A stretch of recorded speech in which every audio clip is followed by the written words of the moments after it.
कभी ऋषियों की तपोभूमि थी ये धरती, जहां वेदों का नाद गूंजता था। अब वही भूमि पूछ रही है, क्या मेरे संतानों को नींद इतनी प्यारी है?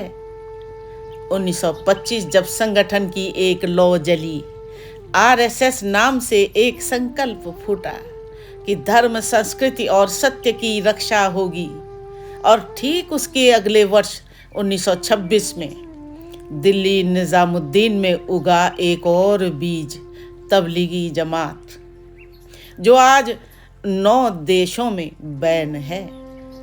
सऊदी अरब, कजाकिस्तान, रूस, Iran, Tajikistan, Uzbekistan, Kyrgyzstan, Turkmenistan और कई और, जिन्होंने कहा ये समाज के लिए खतरा है।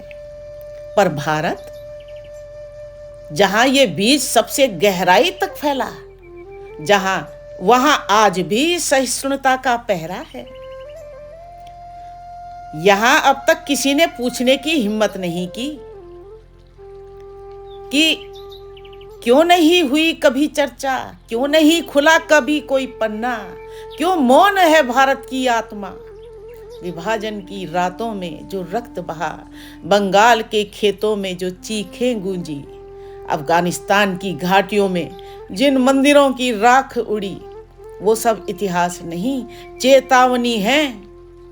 संघ की शाखा आज भी दीप जला रही है, पर घर घर का दीपक बुझ रहा है, क्योंकि अब ये युद्ध तलवारों का नहीं, विचारों का है। ये हमला सीमाओं से नहीं, भीतर के मौन से है। उठो हिंदू, ये समय पूजा का नहीं, पहरेदारी का है।